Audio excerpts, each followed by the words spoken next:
अजितदादांच्या निधनानंतर एनसीपीच्या आमदारांना भविष्याची चिंता। अनेक आमदार पवारांच्या राष्ट्रवादीच्या संपर्कात।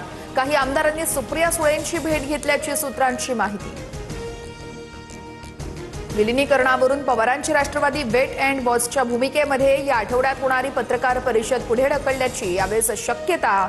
विलीनीकरणावरती योग्य वेळी योग्य पद्धतीने उत्तर देऊ पवारांच्या राष्ट्रवादीतील वरिष्ठांचं मत, सूत्रांची माहिती।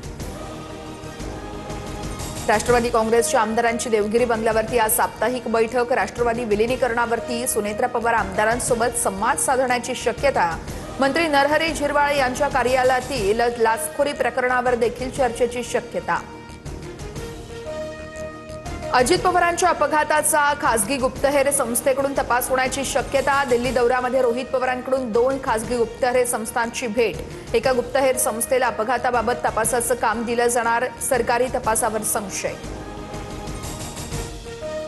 दादांच्या निधनादिवशीच 75 शाळांना अनधिकृतपणे अल्पसंख्याक दर्जाच्या प्रमाणपत्रांचं वाटप। शासकीय दुखवटा असतानाही मंत्रालयात कामकाज सुरू होतं। प्रदेश युवा काँग्रेसचे सरचिटणीस अक्षय जैन यांचा आरोप। मंत्री नरहरी झिरवाळ यांच्या खात्यातील लाचखोरी प्रकरणावरती पक्षाची आज बैठक। उपमुख्यमंत्री सुनेत्रा पवारांसह कोर कमिटी आढावा घेणार। प्रकरणानंतर 4 दिवस नॉट रिचेबल असल्याच्या चर्चेनंतर बैठकीत झिरवाळांच्या उपस्थितीकडे सर्वांचं लक्ष। गणेश नाईकांनी स्वगृही परत यावं। भाजपसोबत राहून शिंदेंविरोधातील लढाई लढता येणार नाही। संजय राऊतांकडून गणेश नाईकांना ठाकरेंच्या शिवसेनेत येण्याची ऑफर। नोकरीच्या प्रस्तावावरती निर्णय अद्याप प्रलंबित।